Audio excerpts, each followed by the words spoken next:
Okey, bismillahirrahmanirrahim. Assalamualaikum warahmatullahi wabarakatuh.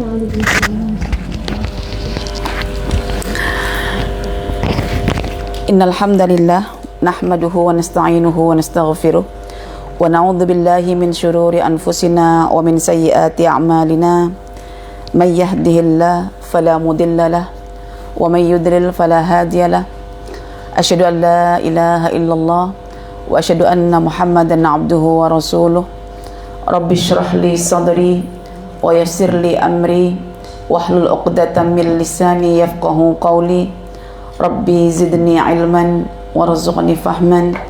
Allahumma inna nas'aluka ilman nafi'an wa rizqan tayyiban wa amalan mutaqabbalan wa na'udzubika min ilmin la yanfa' wa min qalbin la yakhsha' wa min nafsin la tashba' wa min da'watin la yustajabu laha. Allahumma arinal haqqa haqqa warzuqna ittiba'ah wa arinal batila batila warzuqna ijtinabah. Amin ya rabbal alamin. Okey, sahabat-sahabatku sekalian, para muslimat yang dikasihi oleh Allah Subhanahu wa taala. Pagi ini insyaAllah di bulan November ya, sebelum kita masuk nanti pada bulan Desember, semoga masih ada sekali lah kalau ada perjumpaan, boleh kita buat satu, biasakan summary perbincangan kita sebelum kita menutup untuk menuju ke tahun berikutnya. Kita selalu gitu kita buat ya. InsyaAllah pada hari ini kita akan bincang tentang sifat Allah yang memberi mudarat dan juga memberi manfaat. Muka surat 123, berakhlak dengan sifat ad-dar an-nafi'. Okey, setelah dibuka kitabnya, muka surat 123, dan para sahabat semuanya yang ikut bersiaran pada pagi hari ini yang sudah membeli buku, sila dibuka ya. Kitab ni Syajarah Al-Ma'arif, muka surat 123. Satu kitab yang dikaryakan oleh Syekh Besar Sultan Ulama, iaitu Izzuddin bin Abdissalam. Okey, saya bacakan dulu. Berakhlak dengan sifat ad-dar an-nafi'. Buah mengetahui sifat memberi mudarat dan manfaat adalah rasa takut terhadap mudarat dan rasa harap terhadap manfaat daripada Allah Subhanahu wa taala. Berakhlak dengan kedua-dua sifat itu adalah memanfaatkan segala yang diperintahkan untuk dimanfaatkan dan menghilangkan bahaya segala sesuatu yang dianggap berbahaya, baik dengan cara ditahan, dibatasi, dibunuh dan lain sebagainya. Sesungguhnya seluruh makhluk adalah keluarga Allah. Makhluk yang paling dicintai Allah adalah yang paling banyak memberi manfaat kepada keluarganya. Kerana itu sudah sepatutnya engkau memberi manfaat kepada siapa sahaja yang memerlukannya. Ada ungkapan, jangan hidup kalau tidak memberi manfaat. Okey, saya rasa perbincangan kita hari ini sangat applicable dengan kehidupan kita, di mana kita sebagai manusia, kita sendiri punya ekspektasi, punya satu harapan untuk mendapatkan manfaat dan terjauhkan dari mudarat. Kan? Secara realitinya memang kita dalam bertindak pun nak menghadirkan manfaat dan nak menolak mudarat. Cuma ada amalan-amalan yang kadang kita tak mampu nak buat, memandangkan karena kurangnya makrifat. Contoh, kadang-kadang kalau kita melakukan sesuatu, kita tak sedar bahawa apa yang kita lakukan itu telah dilakukan oleh Allah. Sehingga ketika kita rasa bahawa kita itu menepati tindakan Allah, itu sepatutnya kita akan rasa bahagia, rasa seronok, rasa kebersamaan, bahwa apa yang aku lakukan tidaklah sendirian, bahwa apa yang Allah perintahkan kepadaku supaya aku menepati apa juga yang telah Allah lakukan kepadaku sebelumnya. Kalau macam tu, pahala. Oh iya, pahala lagi tinggi. Jadi ada amalan yang dilakukan biasa-biasa ikut tradisi, dengan ada amalan yang dilakukan karena keyakinan dan ada semangat yang menopangnya, yang menyokongnya, yaitu ilmu. Itu tidak sama, walaupun dilakukan sama-sama, tapi tidak sama. Apa? Kalau tidak tahu itu ilmu, apakah mendapatkan pahala? Ya, masih mendapat pahala. Karena apa? Satu, kita punya tuntutan fitrah, memang mendesak kita untuk berbuat baik. Yang kedua, sebetulnya apa yang telah ditradisikan, yang sudah dimakrufkan oleh orang-orang di sekitar kita, itu berasaskan ilmu. Cuma kita tak tahu, semua itu berpaksi kepada ilmu. Jadi kalau kita lakukan mengikut tradisi, tetap dapat ilmu, dapat pahala. Cuma levelnya itu, level kemakrufan yang ikut tradisi itu cuma di bawah. Dia tidak sama dengan apa yang kita ilmui. Jadi misalnya saya contohkan, ada orang berbuat baik pada ibunya, menjaga ibunya, merawat ibunya di saat sudah uzur, memperhatikan kesehatannya, tetapi dia tidak tahu ayat yang mendasarinya. Cuma itu secara tradisi adalah benar dan secara fitrah memang dituntut. Cuma ketika ibunya sudah tidak ada dan dia sudah jaga, dia baru belajar satu ilmu tentang kebaktian. So, penyesalan memang ada juga, tetapi rasa syukur juga ada. Syukur bahwa dia masih tidak terkeluar daripada skrip Al-Quran. Cuma menyesalnya, dia tak tahu itu semua adalah daripada Al-Quran. Artinya apa? Quran itu menepati sebetulnya apa yang dikehendaki oleh manusia. Menepati. Jadi setiap ibu selalu ingin mendapatkan curahan kasih daripada sang anak. Karena Allah tahu ibu itu ingin mendapatkan curahan kasih daripada anak, maka Allah memerintahkan anak untuk mencurah kasihnya kepada ibu dan juga ayah. Jadi dia matching begitu. Ya matching karena memang yang menciptakan Allah, menciptakan manusia itu Allah, dan yang menghadirkan perasaan untuk disayang itu juga Allah. Jadi tidak mungkin kitab suci itu tidak dapat memuaskan ataupun memandu apa yang menjadi keinginan manusia. Okay. Di sini dalam kitab kita ini tidak disebutkan tentang maknanya, maka saya bagi makna dulu. Jadi ad-dar itu dari lafaz dad dan ra. Darra, ya, darra yadurru. Darun yaitu yang memberi bahaya atau yang mendatangkan bahaya. Kalau an-nafi' dari kata nafa'a dan maknanya adalah memberi manfaat, bermanfaat. Nafa'at jadi memberi manfaat, jadi nafa'a bermanfaat, ya. Dorra memberi bahaya. Jadi dalam kehidupan kita ada kalanya kan kita mendapatkan mudarat, betul tak? Ada kalanya juga kita mendapatkan manfaat. Bila ditanya sumbernya dari mana, bukan sebab ya, sumber.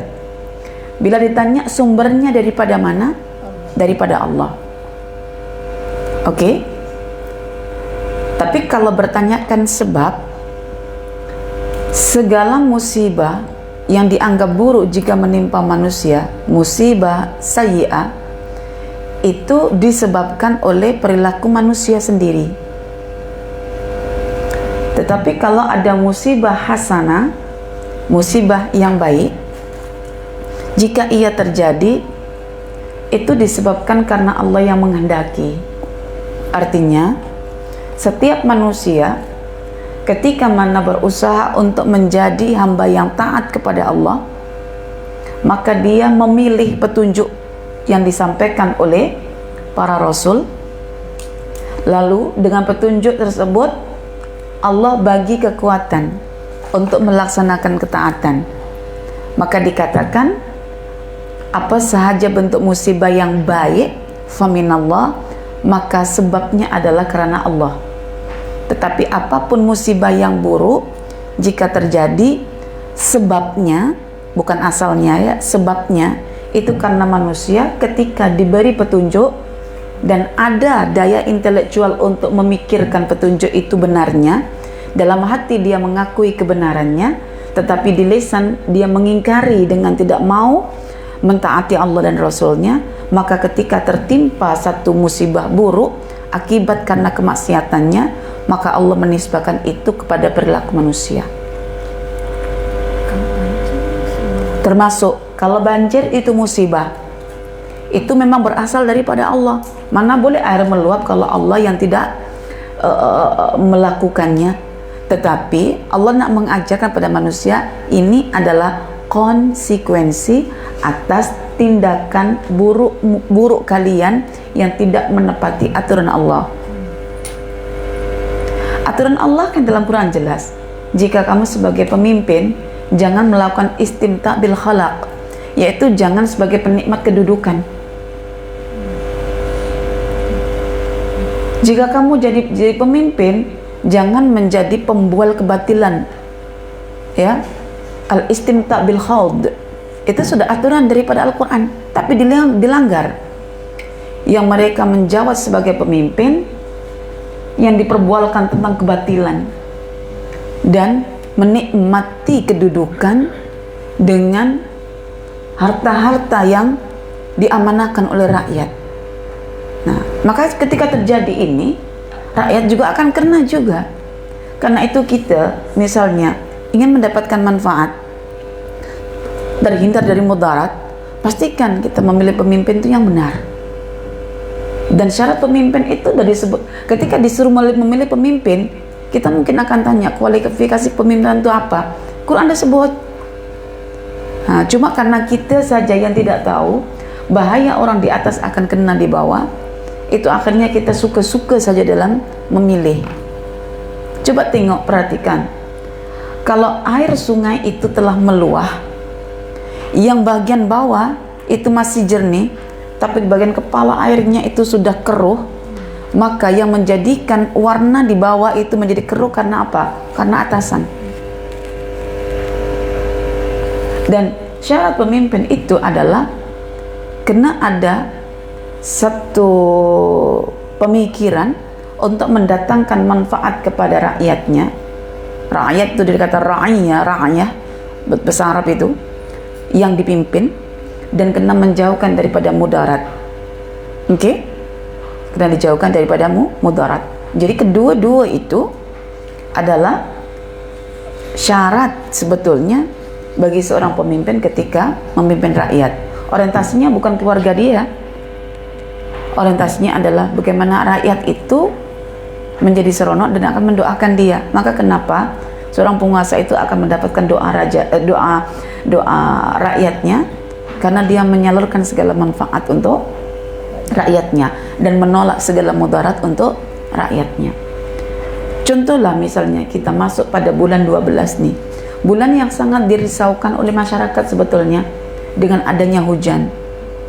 Tapi kalau pekerjaannya yang dilakukan, pekerjaan pekerjaan yang telah diamanahkan oleh pemimpin kepada yang memegang jabatan, misalnya jabatan kerja raya dan lain sebagainya, tidak tuntas, tidak itqanul amal, tidak tuntas dia punya amal, ya akhirnya rakyat akan sentiasa dibalut rasa takut dari tahun ke tahun karena tidak pernah tuntas pekerjaannya, ya.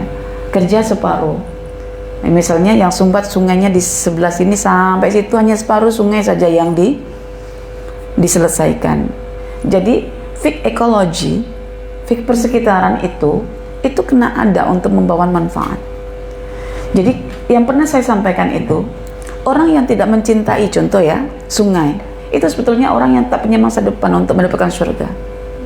Karena di surga itu yang diceritakan, coba baca ayat Quran. Kalau bincang surga itu mesti jannatin tajri min tahtihal anhar, mesti pokok-pokok yang rindang, di bawahnya air mengalir, sampai orang menjadikan itu sebagai tempat healing yang membawa manfaat, iya kan? Tapi bagaimana saat ini Allah telah menumbuhkan pokok-pokok yang rindang yang besar, dipotong begitu saja untuk kepentingan manusia, air sungainya tidak dijaga, semua benda-benda buruk dicampak dekat situ saja.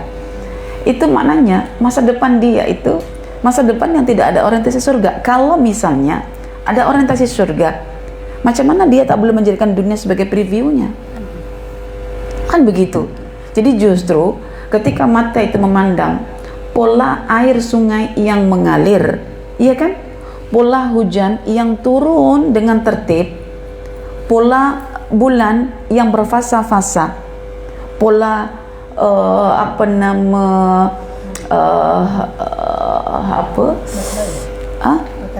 matahari yang terbit dengan berskala. Itu semua kan sebetulnya mengajarkan kita untuk berpikir satu perkara, iya kan? Berpikir satu perkara tentang sebab dan juga akibat. Betul tak? Sampai-sampai bila orang memahami, contohlah misalnya saya kalau balik pulang ke rumah Malaysia lah ya, maksudnya saya kan melalui sungai gitu. Dekat Bangi tidak hujan, tetapi air itu meluap dan warnanya itu macam teh tarik. Cuma kalau diambil dan dijual tak laku, itu sajalah airnya itu. Itu kan kita sudah berpikir bahwa di tempat lain yang menjadi aliran itu sedang hujan deras. Jadi kita tahu apa yang dialami orang di sebelah sana itu, walaupun mata tidak nampak karena melihat kepada akibat. Nah, orang sekarang kan tidak seperti itu. Jadi kalau ternyata Sumbat dan mengalami banjir, yang disalahkan pertama adalah rakyat yang tidak diberi pendedahan untuk menjaga persekitaran dengan baik dan menjadikan alam itu sebagai ahlinya. Tahu ahli? Keluarga. Keluarga itu artinya yang diperhati, yang disayang. Maka ada nama kan, bukan nama, pesan, sayangi sungaimu, kan? Karena kita tak pernah menjadikan sungai sebagai keluarga kita. Maka ada istilah sayangi sungaimu. Sungai itu bahagian daripada entiti kita. Kalau sungai dah tidak ada, tak mengalir, kita tidak akan banyak belajar perkara. Dan dari sungai itulah kita belajar tentang sebab akibat, tentang macam-macam lah yang boleh kita kaitkan dengan kehidupan kita.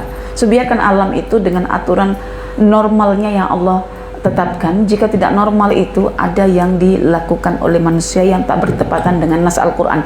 Jadi saya sendiri pribadi ya, kalau membaca Quran itu, Masya Allah, Quran itu adalah panduan untuk siapa saja, tak kira dia sebagai seorang profesor di bidang ekologi ke, sebagai profesor di bidang tanaman ke, sebagai profesor di bidang batu-batuan ke, Quran semuanya ada tahu.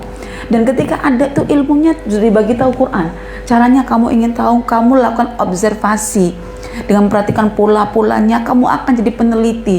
Jadi kalau kita terapkan Al-Quran secara faktanya yang diperintahkan, kita akan jadi peneliti. Kita akan jadi seorang ahli sains. Kita akan jadi apa, whatever lah, pasti akan menjadi kalau kita gunakan Al-Quran sebagai panduan kita. Contoh lah misalnya ada yang jadi dokter kulit. Memang Quran tak bincang tentang kulit. Ada yang pakar dalam bidang berlian. Memang Quran tak bincang tentang batu yang paling kasar, yang paling keras. Ya kan? Bayangkan, kita pikir ya, hanya batu kalau berdiri sendiri tidak menjadi sesuatu yang berharga. Tapi karena kreativiti manusia untuk dengan seninya untuk merangkai batu itu dengan rangkaian emas gitu. Jadi batu itu akhirnya menjadi sesuatu yang bernilai ketika dia diletakkan dalam rangka emas putih ke, emas kuning ke, yang jelas dia akan menjadi sesuatu yang berharga ketika dia diletakkan pada sesuatu yang nilainya berharga, begitu. Jadi itu makna an-nafi' ad-dar. Jadi ad-dar itu adalah yang memberikan mudarat, dan an-nafi' yang mendatangkan manfaat. Oke. Dan apa sahaja yang menimpa kita dapat dibezakan dua, sama ada ia berbahaya atau ia bermanfaat, sama ada ia baik ya ataupun ia buruk, gitu kan. Tetapi bila kita tengok dua-dua nilai ini nilai baik dan nilai buruk yang kita ciptakan untuk menentukan ketika melihatnya, itu semuanya bersumber daripada Allah. Dan kita sudah melakukan satu tafsiran melalui Hazan Al-Fatihah bahwa aturan Allah untuk semua hambanya, di mana hambanya semua dianggap sebagai keluarganya, itu adalah berasal daripada daripada sifat dan namanya. Apakah itu? Ar-Rahman, Ar-Rahim. Betul tak? Jadi tujuan dari semuanya adalah supaya kita mengucap Alhamdulillah. Jadi sebetulnya apa yang terjadi di luar itu cuma manifestasi secara fisikal yang boleh kita saksikan, bahwa ada sebetulnya manusia-manusia yang jahat di muka bumi ini sehingga berlaku kerusakan. Betul tak? Sehingga menimbulkan bahaya. Jadi akhirnya kita tahu bahwa kita sebetulnya tidak hidup bersama orang yang baik-baik sahaja. Ada orang-orang yang tidak tahu Tuhannya dan akhirnya melanggar sifat-sifat dan perbuatan Tuhannya sendiri. Sedangkan Tuhan mengatakan bahwa Tuhan, aku, kata Allah, memiliki wali.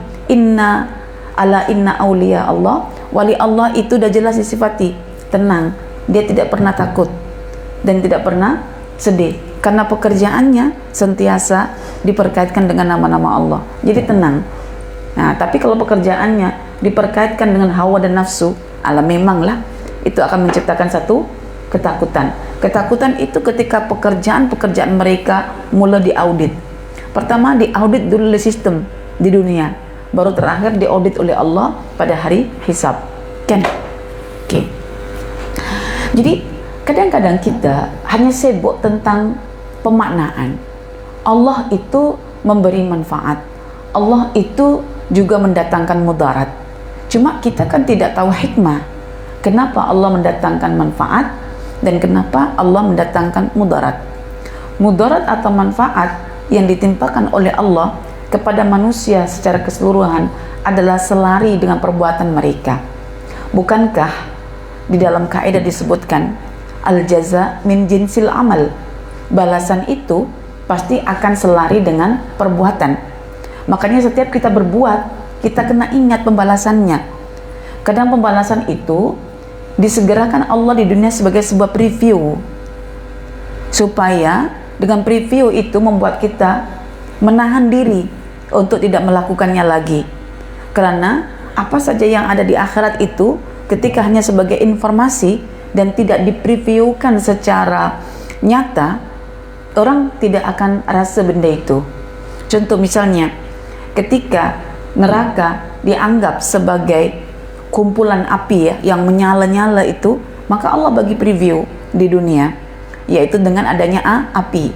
Tetapi api di dunia tidak mencapai panasnya api akhirat, karena api dunia hanya berapa peratus saja daripada api akhirat. Ada yang mengatakan kumpulkan sampai 99 panasnya api dunia baru mencapai panasnya api akhirat. Kita baru satu saja, satu bahagian api dunia, bukan 99 dikumpulkan. Itu sudah boleh melepuhkan kulit kita, sudah boleh menyakitkan kulit kita, sudah boleh mendatangkan mudarat dalam hidup kita. Betul tak? Nah, itu perlu dipreviewkan. Jadi jangan kita terus memahami jika Tuhanmu itu misalnya Ar-Rahman Ar-Rahim, kenapa ada mudarat? Kan selalu gitu ya. Jadi seolah memahami Tuhan Ar-Rahman Ar-Rahim itu seselera kita. Ya, seselera kita. Seolah-olah Tuhan itu nak mendekap kita dalam keselesaan semata-mata, tetapi tidak memperhatikan perubahan yang didekapnya itu. Kan? Betul tak? Sedangkan fakta kita sendiri menuntut juga bahwa kita tidak akan selamanya mendekap anak kita. Kalau kita mendekap anak kita terus, apa yang akan terjadi pada anak kita? Tak membesar, baik secara pikiran, emosional, ataupun fisikal, karena didekap saja.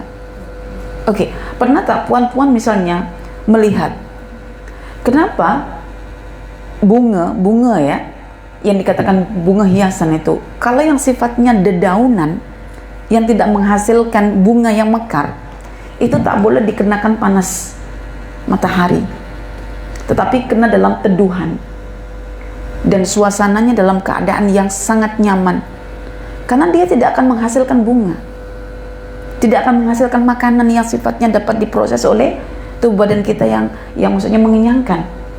Tetapi kalau kita tengok tanaman yang sifatnya akan menghasilkan buah, dan buah itu memberi manfaat, boleh tak tanaman itu kita tanam di bawah pokok, di lindungan pokok?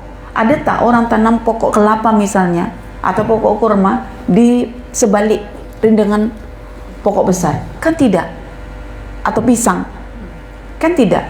Kena dipanaskan. Ya, ketika berlaku panas ada peluh, ya.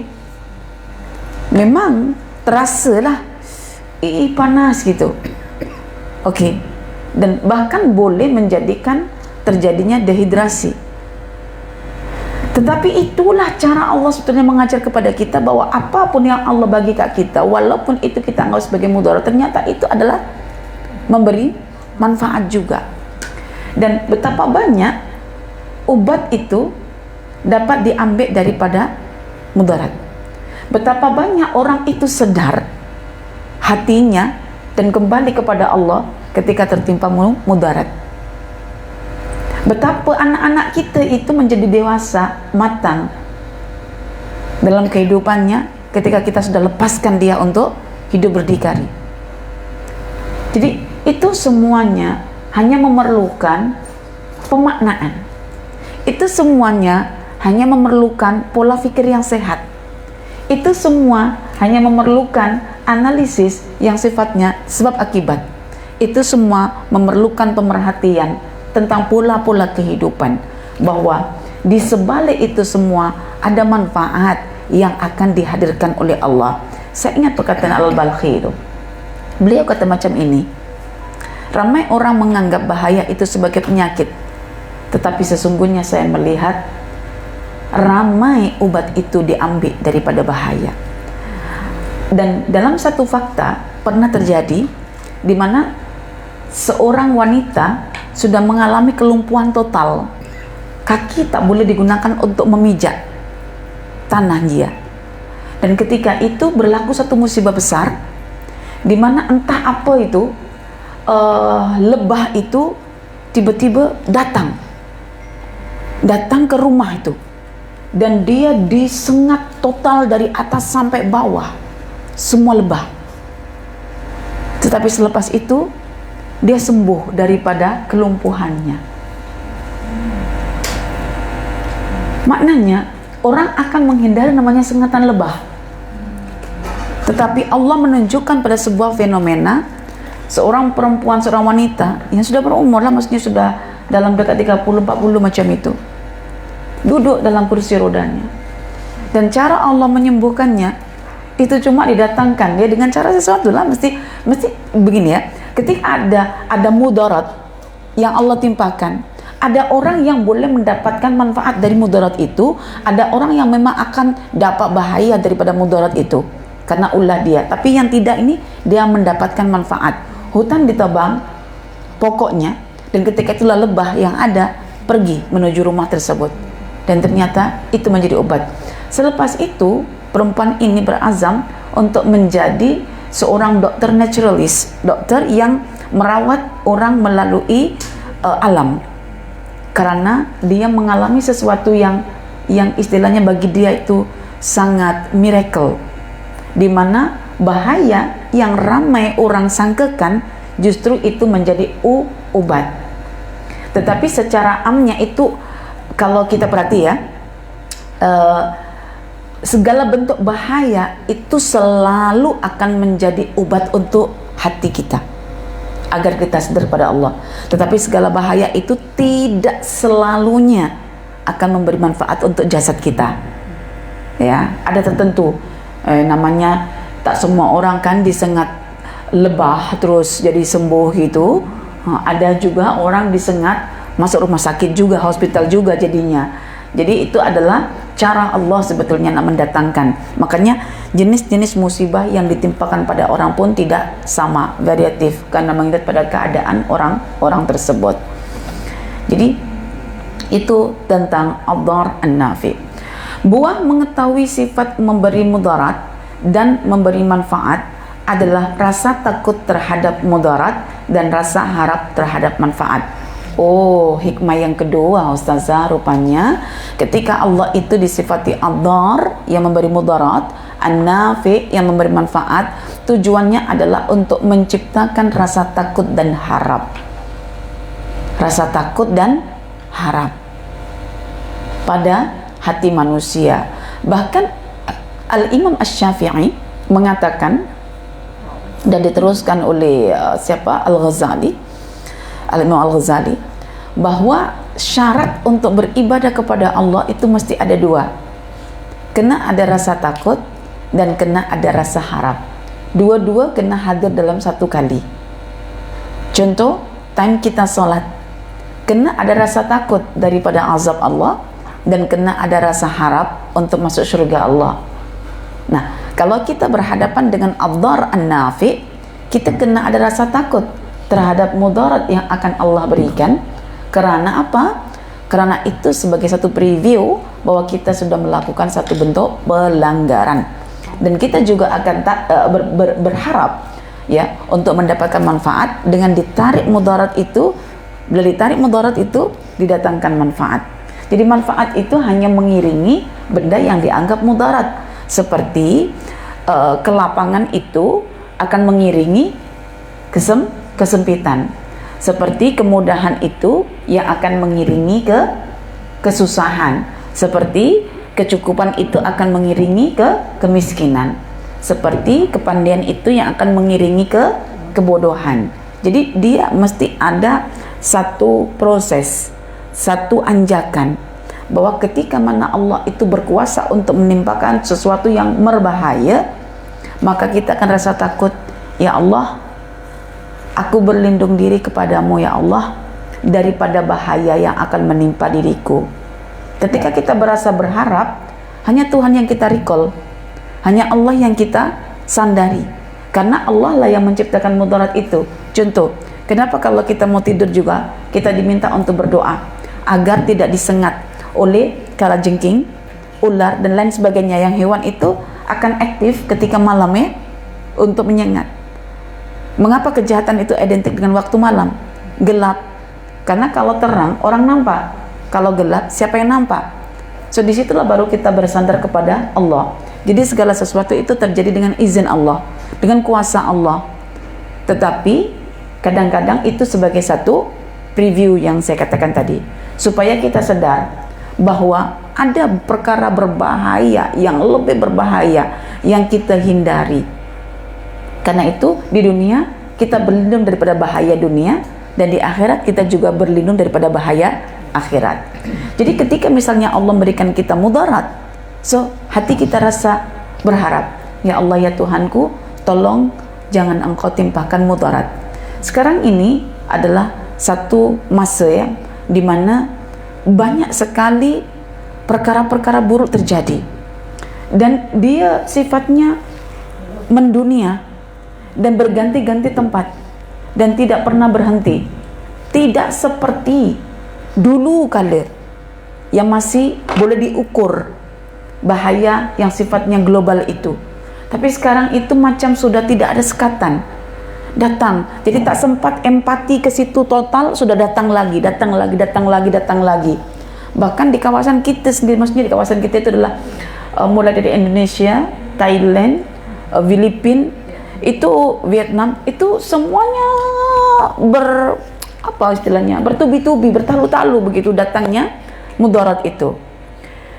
Jadi akhirnya kan kita kan teruji, kita ini kenal tak sifat Allah ad-dar, kita ini rasa takut tak kepada Allah atas ad-darnya itu, dan mulai timbul rasa harap tak untuk tersingkap daripada ad-dar itu. Nah, jadi ternyata kalau kita diberi oleh Allah mudarat, akhirnya kita akan bergantung kepada Allah, berharap, dan ketika kita diberi manfaat, maka kita akan dan ketika kita misalnya sudah takut, maka kita akan berharap dengan manfaatnya. Makanya tidak boleh kita memahami satu saja ad-dar gitu, tak boleh. Ulama dulu kalau menjelaskan tentang dua nama Allah yang berlainan itu tidak boleh dipisahkan. Hari ini Ad-Dar sahaja ya, tak boleh. Langsung. Sebab hal ini akan menjadikan pemikiran kita holistik. Contoh misalnya, kalau Ad-Dar kita sendirikan, kita menganggap Allah itu sudah memberi mudarat. Tapi kalau Ad-Dar dan An-Nafi dijadikan satu, oh, kita tidak hanya berharap supaya kita tidak hanya takut dengan mudarat itu, tetapi di sebaliknya kita berharap ada manfaat yang akan Allah beri. Contoh misalnya Allah itu Al-Khafid Ar-Rafi. Tak boleh Al-Khafid saja, bahwa dia akan menjatuhkan. Nanti manusia akan hilang harapan untuk Ar-Rafi, untuk ditinggikan oleh Allah, kan?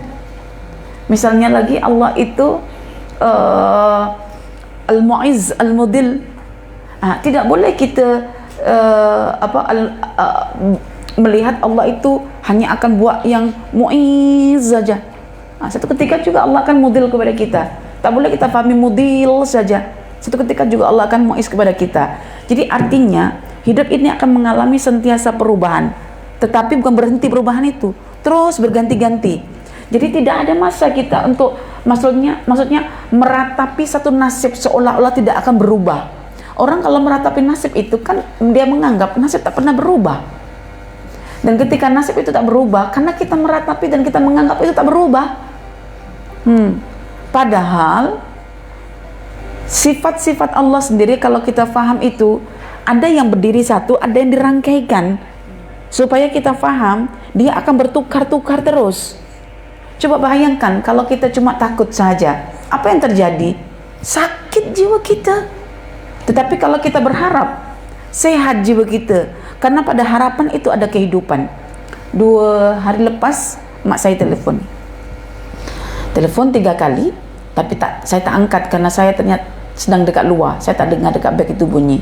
So bila dapat nombor telepon mak itu, saya call balik lah kan. Terus saya call balik, saya tanya, mak tengah buat apa? Minta maaf mak, tadi saya dekat luar. Oh iya, tak apa. Mak tengah buat apa? Mak tengah dekat teras rumah. Buat apa tu? Menikmati semilir angin dengan awan yang berarak, suasana mendung ya. Lepas tu angin semilir, lepas itu bentangan warna hijau tanam-tanaman yang baru saja dalam sebulan lepas ditanam, yaitu jagung-jagung, kacang-kacang cili-cili itu. Katanya seronok sangat mak. Kenapa mak seronok? Saya gitu. Mak berharap tanam-tanaman ini akan membesar dan menghasilkan buahnya.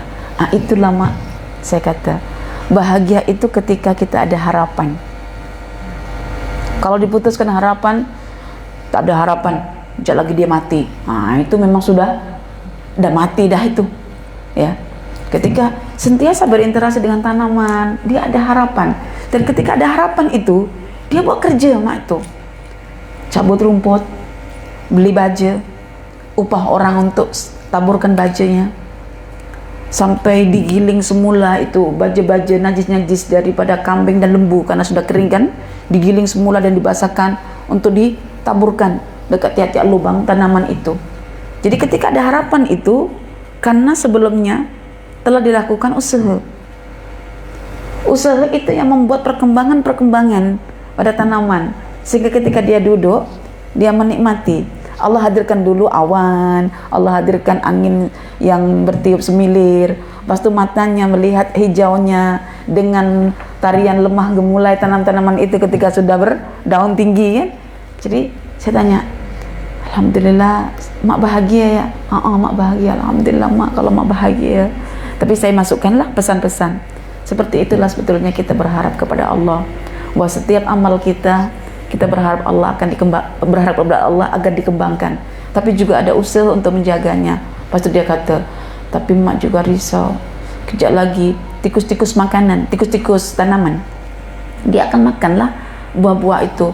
Apakah mak sempat mendapatkan hasil tuaian apa tidak? Mak, tikus-tikus itu macam syaitan, dia akan mencuri. Saya tanya, bila aktifnya tikus? Waktu malam. Habis waktu malam, mak dengan ayah buat apa? Ayah sudah saya belikan lampu terang itu. untuk dia nyalakan ketika pukul 12 sampai pukul 4 itu ya, ayah akan coba perhatikan tanam-tanaman itu. Tikusnya gerak waktu malam, siang tak berani karena ada manusia, dia malam. Mak, ayah, saya bagi tahu ya, itulah cara menjaga amal. Syaitan itu mudah sangat untuk merusakkan amal kita. Bayangkan kita tanam sudah 3 bulan menuju 4 bulan nak menuai, habis misalnya, apa perasaan mak dengan ayah? Kecewa. Mak dengan ayah sudah berapa lama beramal? Suka ungkit-ungkit tak mak? Kecewa tak tolong orang bila orang tak buat baik pada mak dan ayah? Itu cara menjaga mak. Ini Allah tunjukkan sebetulnya cara menjaga amal melalui tanam-tanaman. Ya, mak sudah faham benda yang macam ini, memang mak fikirkan betul-betul lah. Okey, buat baik lupakan, jangan diingat supaya tak ada ungkitan. Tolong orang, jangan minta balasan. Beri manfaat, kalau tak ada manfaat jangan buat keburukan. Satu je mak saya pesan mak, kalau tak mampu nak bagi orang kebaikan, tolong jangan sakiti orang. Terhadap keluarga, lebihkan perhatian. Kalau ada yang sakit, ditengok. Kalau ada yang kurang, dibantu. Dan jangan mengharap pada manusia. Kalau pergi ke pasar, ada orang kira-kira duit tak cukup, terus belanjakan. Insya Allah akan Allah cukupkan.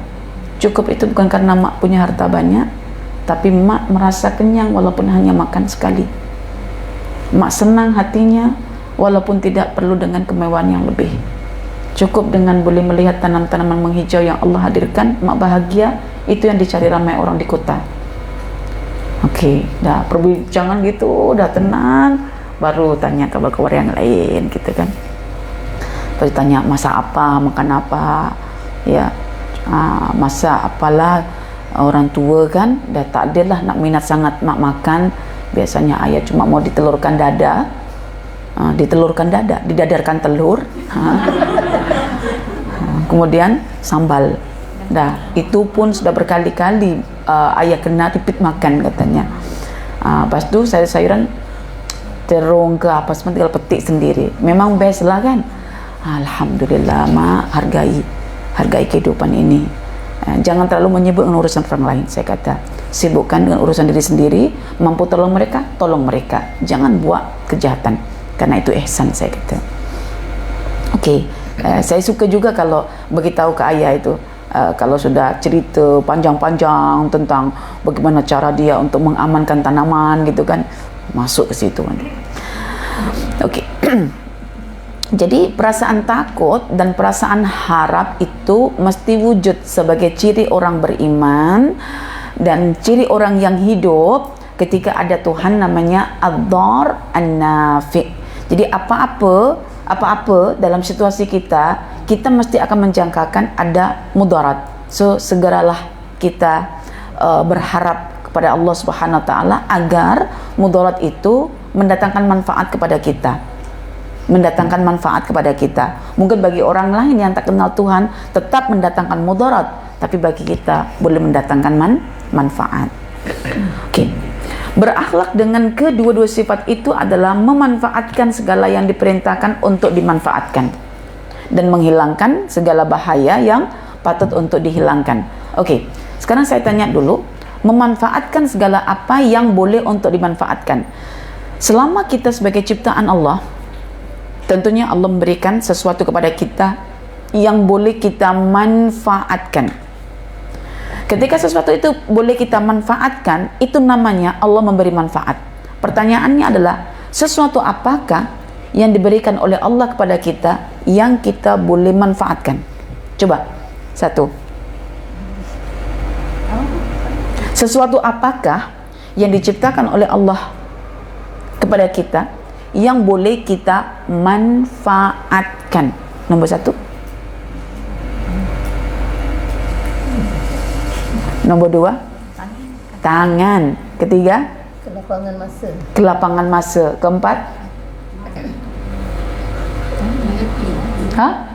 suka bercakap keluar, orang boleh menyenangkan lah. Itu memanfaatkan. Macam soal setengah tu dia pendiam kan, macam misalnya kita ada watak yang memanfaatkan. Allah bagi keceriaan dalam hidup kita. Orang lain masam je tapi kita orangnya happy je. Memang ada orang jenis macam tu. hidupnya tuh happy je, senyum apa happy. Apa-apa happy. Memandangkan usia manusia yang begitu sekejap itu jangan sampai sedih-sedih gitu kan. Apa saja happy gitu ya. Oke. Yang kelima, yang keenam orang sebelah. Pada masa pada masa memanfaatkan untuk memanfaatkan masakan. Okey, memanfaatkan apa yang skill yang Allah bagi untuk masak gitu. Skill. Okey. Kak sabar ya. Tu cuaca, memanfaatkan cuaca. Doktor? Memanfaatkan harta. Okey, seterusnya? Kudrat, kuasa. Lagi? Memanfaatkan apa itu? Memanfaatkan maksudnya, saya tanya sesuatu apakah yang boleh kita manfaatkan? Nanti caranya dengan sholat ke, dengan puasa ke, dengan masak ke, itu nanti caranya. Saya nak sesuatu yang Allah berikan kat kita, lalu sesuatu itu boleh kita manfaatkan. Nah, sesuatu itu apa? Kaki. Tadi kaki juga kan? Tangan. Okey, seterusnya. Ilmu yang okey, manfaatkan ilmu. Okey, seterusnya Allah bagi ilmu. Kesihatan. Terus hidup hari ini dah. Okey, seterusnya. Akal. Nah, ikan lembut sangat suaranya. Okey. Mata. Terus memang banyak jawab tidak mewakili. Ini bukan fardu kifayah, fardu ain. Part of. Nah, jangan begitu, nanti general. Mata sudah, biar dengar yang lain sudah. Mana yang sudah tadi? Telinga, okey, betul, masih belum ada. Apa lagi? Makanan tadi sudah ke? masakan tadi. Masakan sudah. Tadi skill lah. Okey, makanan tak apa. Belakang. Ke lapangan sudah. Nah, ini baru suruh menghitung apa yang Allah bagi je tak mampu kan ya? Udah pening kan?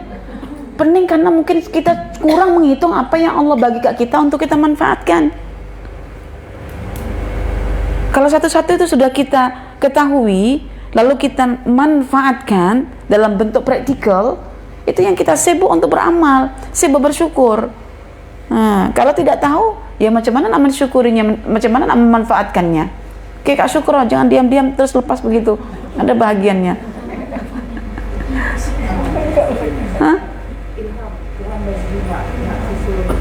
Tak masuk itu.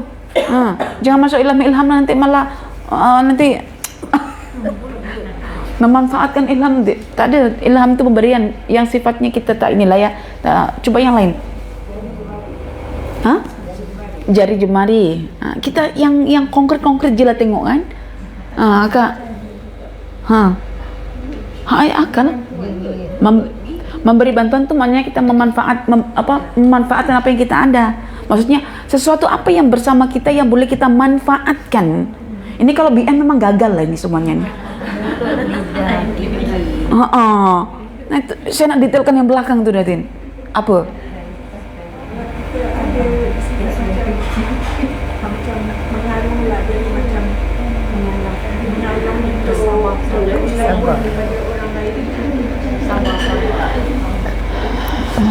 Macam mana ya? Okeylah, terusnya.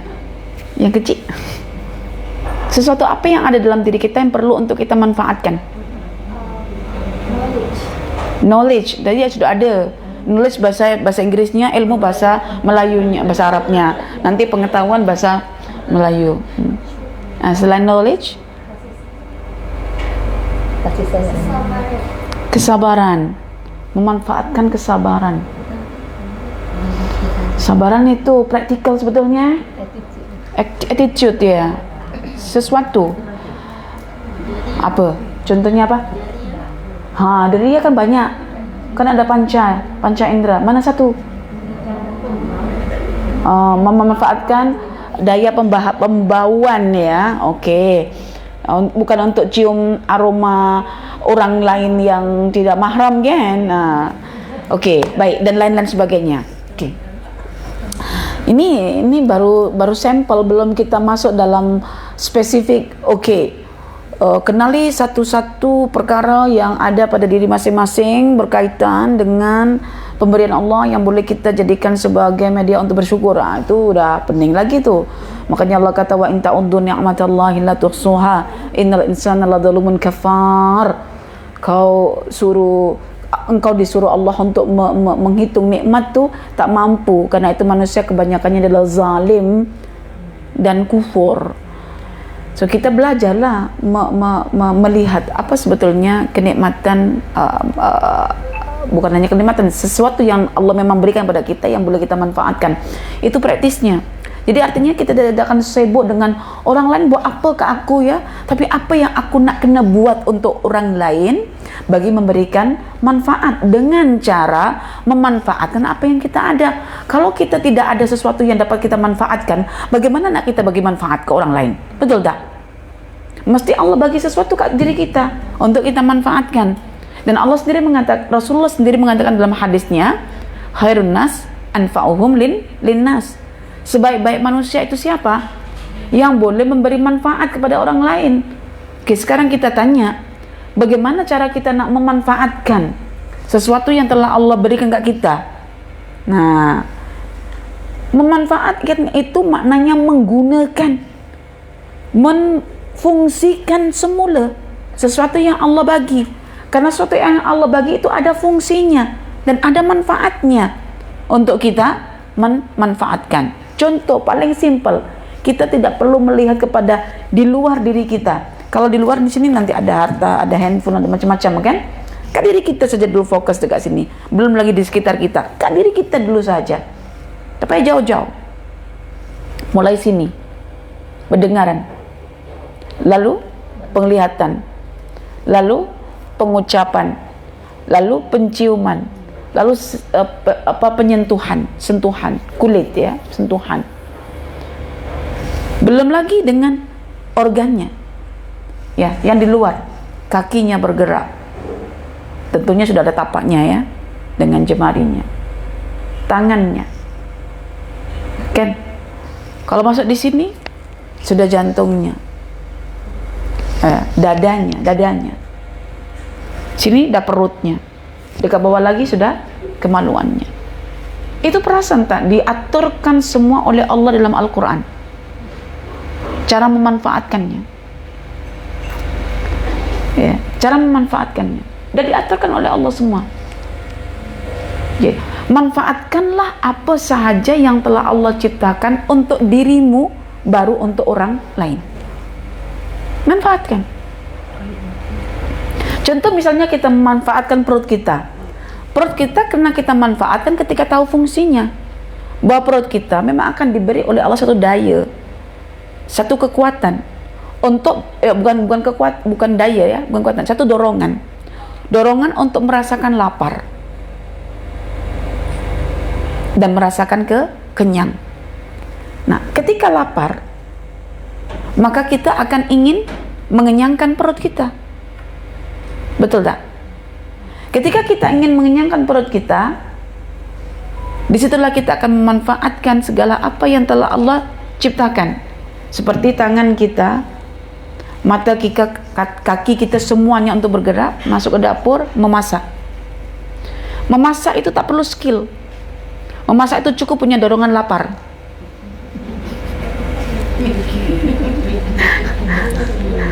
Oke? Kalau punya dorongan lapar, kita akan pandai masak tau. Lalu ketika kita makan dalam keadaan lapar, itu yang membuat selera jadi berlebih. Itu bukan karena kualiti masakan itu, tetapi karena kualiti perut yang begitu lapar tadi itu. Sehingga ketika dia makan, daripada masakan dia itu namanya dia memanfaatkan. Jadi perut akhirnya merasakan kenyang, bukan berlebih ya. Kenyang itu bukan dilarang, tapi berlebih kenyang. Ya, makan mengikut sukatan. Dan Rasul memberi sukatan. 1/3 untuk nafas, 1/3 untuk air, 1/3 untuk makanan. Ya penuh lah maknanya itu. Ada untuk nafas, ada untuk air, ada untuk makanan itu. Yang lebih itu yang jadi penyakit. Maka yang dilarang itu lebih. Ada orang mengatakan begini, tak apa makannya, tak apa, makan je banyak, janji semuanya adalah organik, natural, bagus. Bukan masalah organik, natural, bagus, tetapi kadar perut telah disesuaikan mengikut sukatan daripada Nabi SAW. Ya sudah. Akhirnya ketika berlebihan, proteinnya berlaku apa? Gout. Jadi orang gout itu kan penyakitnya orang kaya, bukan penyakitnya orang susah, bukan penyakitnya orang lapar. Itu penyakit yang orang udah cukup makan, udah cukup, maksudnya udah cukup protein, sehingga Allah ajarkan kurangkan protein dalam sukatan makanan kamu. Akhirnya mau tak mau kita belajar tentang protein dalam setiap makanan, supaya ketika masuk ikut sukatan. Sampai ada yang mengatakan itu, Ustazah, kalau masak kari, daun kari jangan melebihi 5, nanti kalau berlebihan jadi bahaya. Ada yang begitu. Ada yang macam pria, walaupun untuk diet, karena misal untuk diet dua lagi untuk kencing manis kan, itu kalau berlebihan ulu hati pun akan sakit. Jadi segala sesuatu itu memang ada sukatan. So akhirnya kita kena belajar tentang menyukat. Itu baru kita nak manfaatkan satu perut saja yang lapar. Ketika kita sudah rasakan kenyangnya, nikmatnya perut diisi tadi itu, baru kita nak bagi manfaat kepada orang. Maka ada istilah masak lebih. Bukan untuk perutnya semuanya, tapi untuk jiran, untuk orang lain yang kita rasakan. Rasanya kalau dia ni belum makan dan dikasih makan, pasti dia akan rasa nikmat betul perutnya itu. Sama seperti saya, sebelum tadi saya makan, rasa lapar betul perut ini. Nak berbagi sesuatu manfaat ketika dia sudah merasakan manfaat pada dirinya. Itu artinya belajar sesuatu. Dan dalam kehidupan kita akan belajar dua perkara, manfaat mudarat, manfaat mudarat, manfaat mudarat. Ketika orang mudaratkan kita, sakit tak kita? Kadang geram tak? Awalnya memanglah geram, Ustazah. Dalam kegeraman itu memujuk dirilah Ustazah untuk membenamkan kegeraman itu Ustazah, mencoba untuk memaafkan Ustazah. Stage 2 ini lepas geram, nak memaafkan ini masih lumayan boleh tahan lah Ustazah. Tahan geram, lepas itu tahan tidak membalas. Lepas itu stage yang ketiga ini Ustazah, nak menjadikan seolah tak ada berlaku antara aku dengan dia, ini susah Ustazah. Lagi stage yang keempat, menutup aib orang yang jelas-jelas membuat kita berbahaya ini, membuat kita sakit nih Ustazah. Stage 5 yang kelima, gila, ampun Ustazah, apa itu? Disuruh tetap berbuat baik kepada orang itu. Ini bukan senang Ustazah. Stage 1, stage 2 okey lah. Memang kalau dah stage 3, 4, 5 ini memang susah payah. Okey. Nah, itu sendiri kalau kita perhati ya dalam kehidupan kita ketika disakiti. Itu kan akhirnya kita belajar. Begitu sakit ya ketika aku disakiti. Begitu sakit badan ini ketika ditimpakan mudarat. Okeylah, aku belajar untuk tidak akan menimpakan mudarat. Oke, contoh paling simpel Ustazah, misalnya yang agak mudarat adalah mudarat tempat. Kalau kita misalnya pergi ke mall atau kita pergi ke pasar atau pergi kemana lah, kan mesti akan jam beraturan parking itu. Ketika kita tengok misalnya kereta itu sudah ada orang masuk, kita ada harapan untuk menempati orang tersebut agar kita dapat tempat parking. Bila kita nampak ada orang balik daripada kedai gitu, atau daripada mall gitu, dan masuk ke kereta dia, kita berharap dia segera keluar dan kita segera masuk, karena di belakang kita sudah ada yang beratur. Tak tahunya orang itu kita tunggu sampai, pernah tunggu 30 menit karena yakinnya itu kan membuang masa juga 30 menit itu. Ya Allah ya Rabbi, karena memang berpenuh dah. Sekali kita tengok itu dia bukan segera terus keluar, main phone. Memang setan betul phone ni ya. Dia main. Kata suami saya, ya Allah, kenapa ditunggu macam itu? Abi, tenang. Cemana Umi? Seperti itu sakitnya Abi. Ketika orang dah ditunggu tidak segera move on untuk pindah dari tempat itu, ketika Abi nanti keluar dari mall, keluar dari kedai, tempat pembelanjaan, masuk, jangan pikir phone, langsung keluar. Itu caranya. Jadi memberi manfaat kepada orang lain di saat kita sudah mendapatkan mudarat daripada orang lain. So kita belajar sesuatu di situ. Selalu kerap itu terjadi. Maknanya pengguna kereta ini cuma pandai menggunakan kereta tapi tak pandai beradab. Kehalusan nilai rasa itu penting. Apalagi kalau sudah tahu itu hari Sabtu dan Ahad. Kan? Akhirnya saya sudah menyerah itu dengan Ustadz itu. Ditunggu-tunggu tak keluar-keluar juga. Sementara tempat dah tak ada. Saya kata, Abi kan cuma beli satu perkara. Saya gitu. Tak apa. Nyalakan rating 2 tanda bahwa kita sedang on dalam kereta, biar Umi dekat kereta. Abi terus masuk ke mall tu, cari barang yang Abi cari itu, terus keluar. Tahu tak? Dah selesai cari barang tu keluar, kereta yang kita tunggu masih belum keluar. Hampir 1 jam. Saya tunggu 30 menit, Ustaz masuk 30 menit. 1 jam. Pas tu dia ketawa, Ustaz. Kalau kita tunggu mati dekat jalan ni, kenapa? 1 jam tak keluar. Pekerjaan yang paling membosankan adalah menunggu. Menunggu tapi tak pasti. Jadi lepas itu saya belajar amnya orang. Jadi ketika ada kereta saya tunggu dalam kisaran paling lama 5 menit tak keluar daripada tempatnya, walaupun dia sudah masuk dan dinyalakan, nampak brake-nya ditekan tu udah keluar tanda merah di belakang 2 itu, saya tunggu. Tapi kalau dah 5 menit, jom jalan. Barangkali dia sudah sibuk dengan TikToknya atau dengan beg kuningnya dan lain sebagainya, yang ya kan kadang dikasih waktu tertentu saja kan beg kuning itu. Jadi itu yang akhirnya dah kita kena cari. So dari situ kita belajar memberi orang lain harapan, dan dalam masa yang sama menolak mudarat. Ketika kita sudah rasa betul-betul diberi manfaat oleh orang lain, kita pun akan belajar untuk memberi manfaat kepada orang lain. Jadi itu simple saja dalam kehidupan kita. Contohnya ketika kita berbelanja tadi. Itu simple saja. Belum lagi yang lain-lain memberi manfaat. Jadi itu tadi contoh perut. Belum lagi mata, belum lagi Masya Allah banyak. Jadi marilah kita fokus untuk memanfaatkan sesuatu yang ada pada diri kita yang Tuhan telah memberikannya kepada kita. Jangan sampai kita fikir kepada orang lain, kau gunakanlah matamu untuk baca, tapi kita punya mata tak gunakan untuk membaca. Membaca itu bermanfaat karena dia akan menghasilkan ilmu.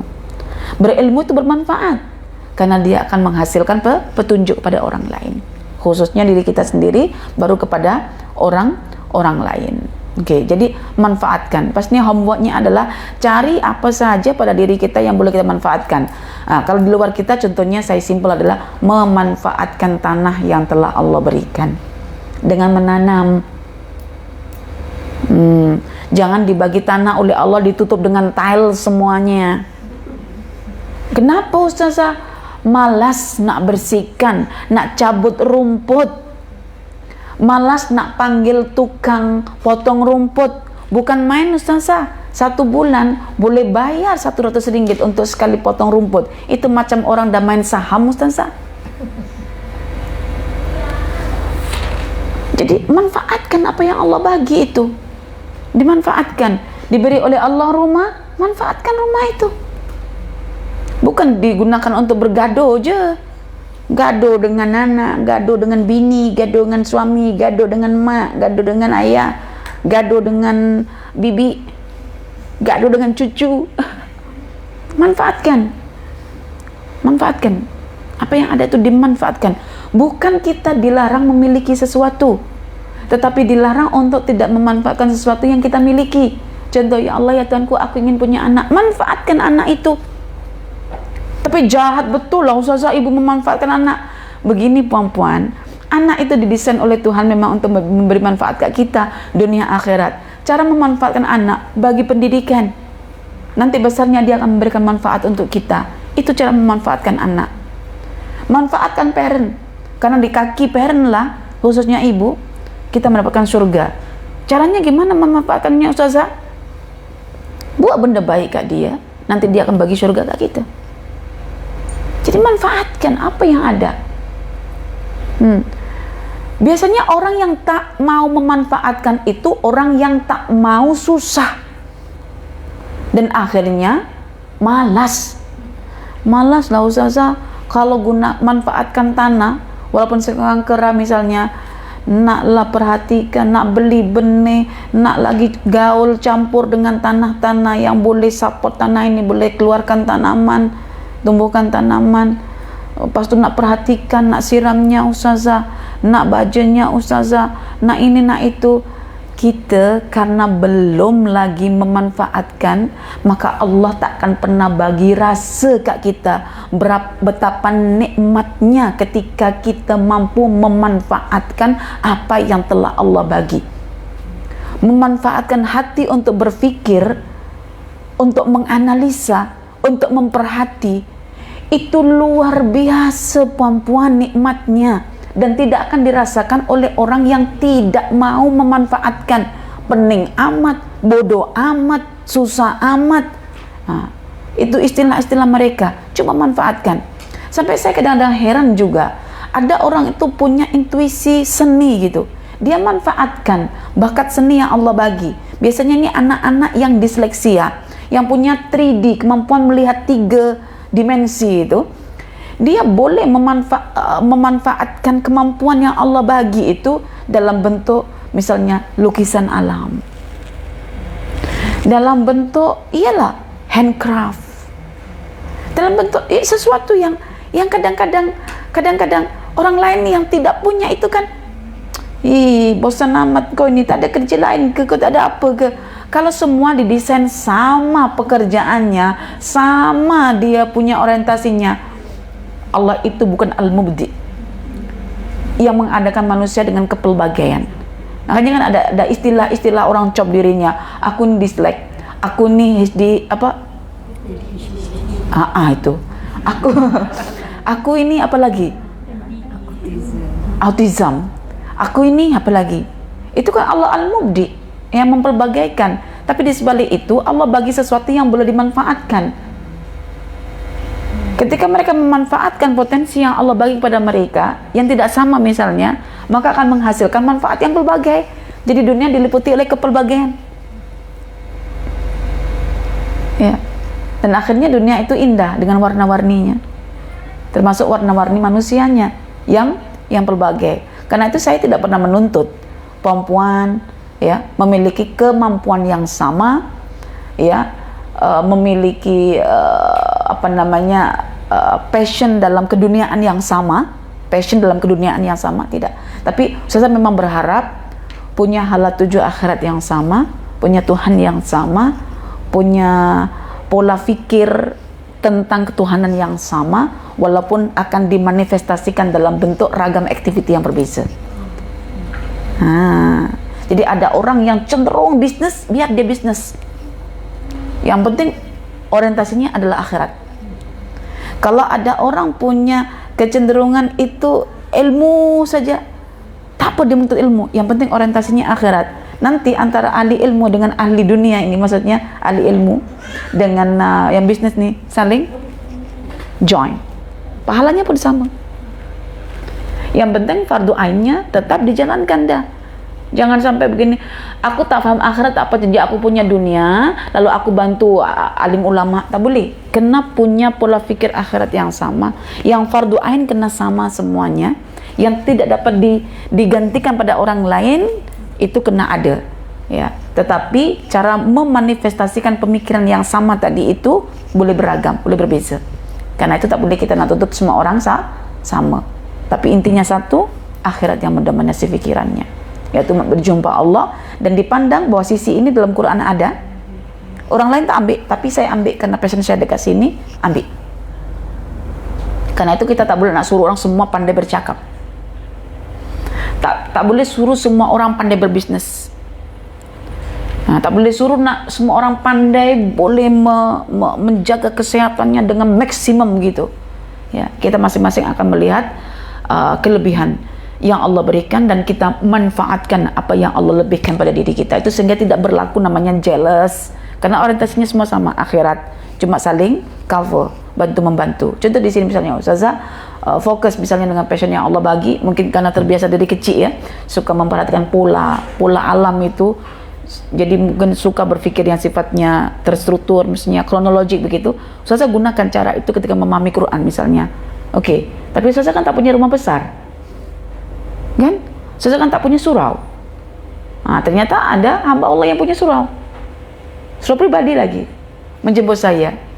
So, pemilik surau memanfaatkan suraunya agar diisi majelis ilmu. Pemilik ilmu memanfaatkan ilmunya untuk menyampaikan ilmu. Oke, dan menjemput ramai orang untuk datang mengimarahkan surau itu. Dan pembantunya memiliki skill memasak, manfaatkan skill memasak itu buat cikodok ke, buat nasi lemak ke, buat apa. Jadi semuanya termanfaatkan. Ketika manusia seperti ini punya orientasi memanfaatkan apa yang telah Allah beri, tidak ada sebetulnya kebencian, permusuhan, jealous. Karena semuanya fokus dengan apa yang Allah bagi pada dirinya. Kan? Jadi simple kehidupan itu kalau seandainya kita boleh memahami an-nafi ad-dar juga.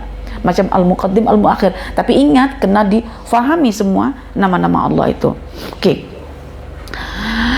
Menghilangkan bahaya segala sesuatu yang dianggap berbahaya, baik dengan cara ditahan. Oke. Perempuan, saya bagi tahu ya. Ini satu perkara yang saya ingatkan. Tidak semua apa yang kita tahu perlu kita sampaikan. Khususnya dalam bab rumah tangga. Tidak semua maklumat yang kita ada mesti kita akan jelaskan pada pasangan kita. Ini saya nak bagi tahu tentang bahaya dalam keluarga. Katanya Ustazah, kejujuran itu menuntut untuk menyampaikan sesuatu. Tidak.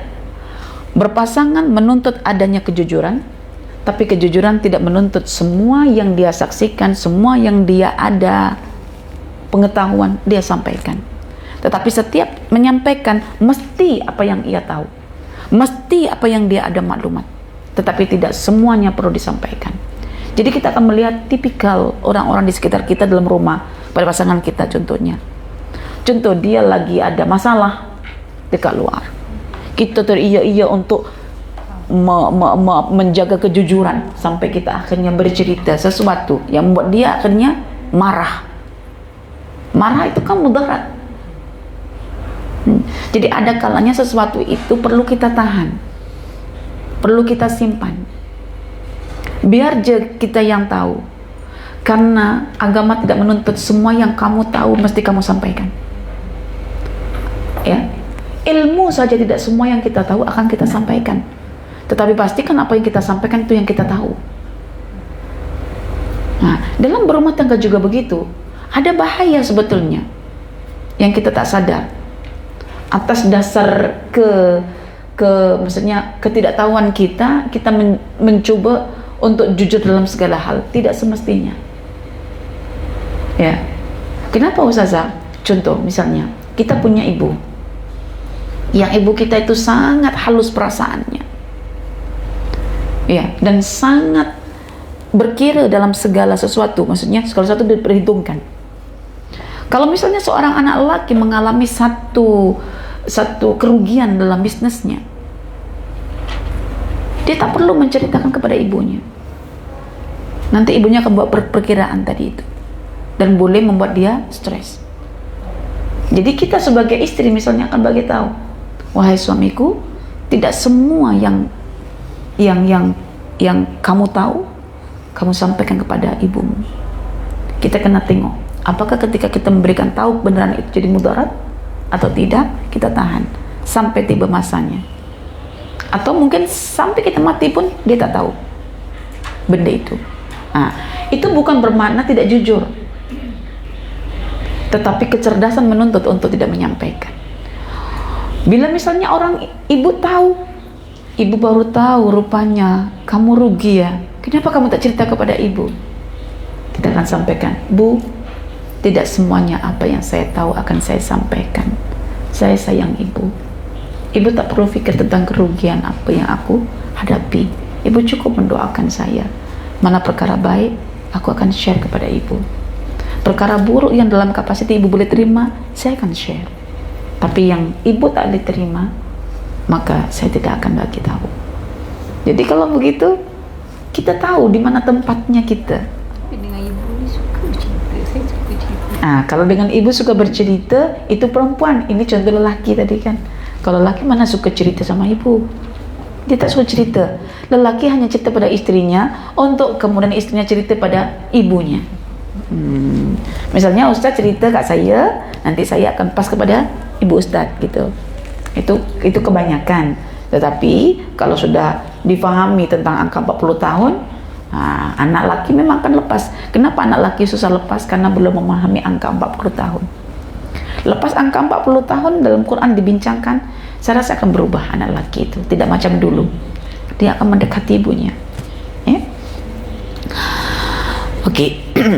Ditahan, kemudian dibatasi. Ditahan, tak dibagi. Dibatasi itu yang perlu saja untuk dibatasi. Contoh misalnya bahaya perzinaan, maka Allah membatasi pintunya, yaitu khalwat ataupun ikhtilat, berkumpul bersama. Atau dibunuh kalau bahayanya itu adalah misalnya contoh ular. Bahkan ada bahaya murtad, juga mereka akan dibunuh, orang murtad. Orang murtad yang bertujuan nanti untuk memurtadkan orang. Nah, kalau ada pandangan kalau murtad karena atas pilihannya sendiri dan tidak ada unsur untuk membuat orang lain murtad, itu ada pandangan. Tapi kalau murtad dan memang dia benci dengan Islam, karena itu dia murtad dan berusaha untuk memurtadkan, memang itu langsung bunuh. Karena itu akan membahayakan orang-orang Islam.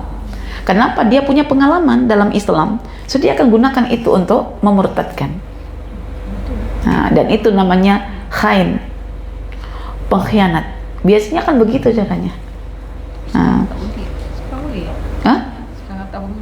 Sekarang iya, karena hukum tidak diambil secara sepenuhnya dan negara bukan negara yang dikatakan berdaulat Islam ya.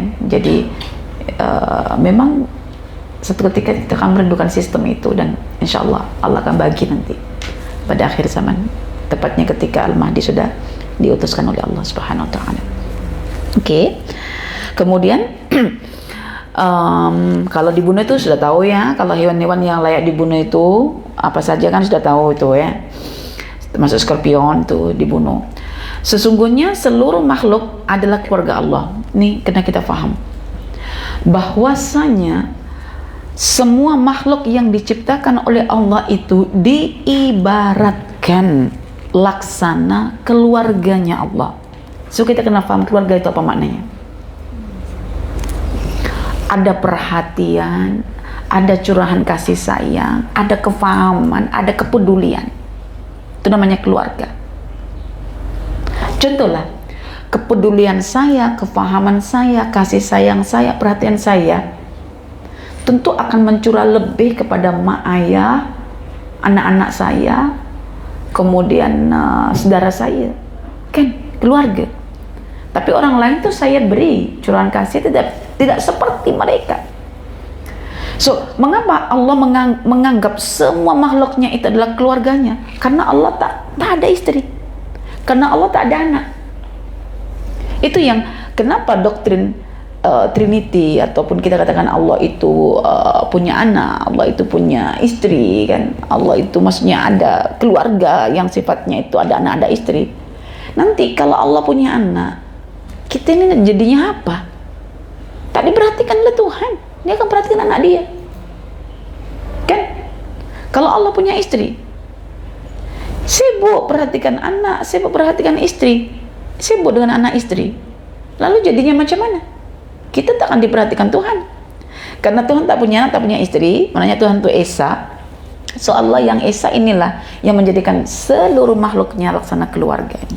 Maksudnya dikasih, disayang, diperhati, ditolong. Hanya saja makhluk yang paling dicintai oleh Allah dari sekian keluarga tadi itu, yang lebih menonjol dicintai oleh Allah adalah yang paling memberi manfaat pada keluarganya orang tadi itu. Oke.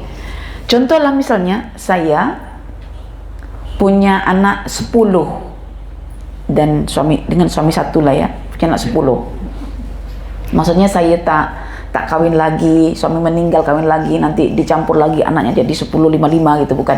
Saya dengan suami saya masih hidup dua-duanya punya anak 10. Semua anak itu adalah keluarga saya dan saya sayang mereka. Cuma ada satu anak nih yang lain yang tumbuh kembang dalam kesolehan dan suka sangat memperhatikan ehwal ibu bapanya, ehwal istrinya, ehwal anak-anaknya gitu. Jadi perhatian saya itu lebih itu kepada yang satu ini.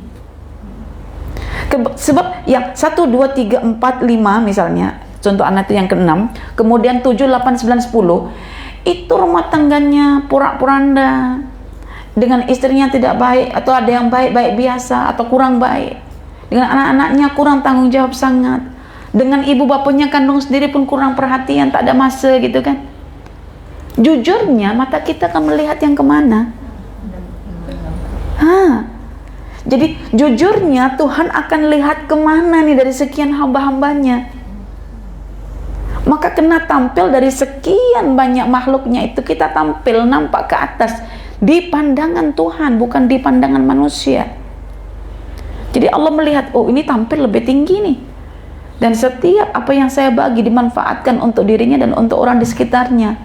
Dia macam menggunakan tagline khairun nas anfa'uhum linnas. Apa yang dia ada dia manfaatkan, lalu dia belajar untuk memberikan manfaat pada orang lain. Nampak, menonjol. So inilah yang akan dijadikan sebagai keluarga yang dicintai Allah lebih berbanding yang lain. Sekali lagi, sesungguhnya seluruh makhluk ya adalah keluarga Allah. Makhluk yang paling dicintai oleh Allah adalah yang paling memberi manfaat kepada keluarganya. Maka Nabi mengatakan bahwa lelaki yang paling baik adalah yang terbaik pada ahli keluarganya. Ya, sebaik-baik lelaki adalah yang baik kepada ahli keluarganya. Dan aku, kata Nabi, adalah yang terbaik untuk ahli keluargaku. Kalau tak baik macam mana, ya. Baiknya Nabi itu sampai istri merasa selesa untuk kenakan suaminya.